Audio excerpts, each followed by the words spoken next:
The year 1945 was a beginning and an ending.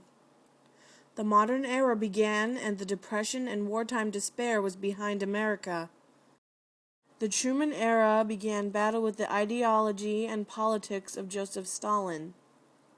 Halfway around the world, the first atomic bomb dropped on Hiroshima and changed the destiny of politics for the remainder of the century.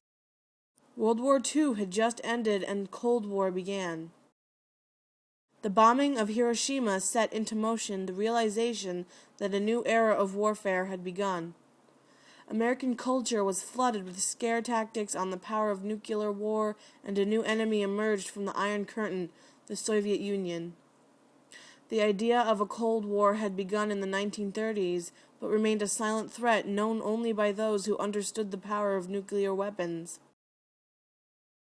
In 1945, as the war was drawing to a close, Truman, Stalin, and Churchill met to decide on the fate of Germany and the other liberated nations. At the Yalta Conference in February 1945, the Allies gave all the countries mostly what they wanted, including free elections in all Eastern European nations.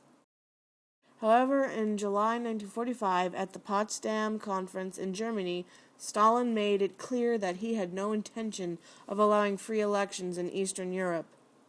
The Yalta Conference signaled that the Soviets were set on expansionism, as Stalin left his armies in Eastern Europe and made it a buffer zone in case of future conflicts.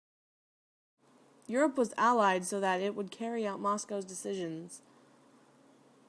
Less than a year later, Winston Churchill, no longer British Prime Minister, delivered a speech at Fulton, Missouri, and Cold War would officially commence.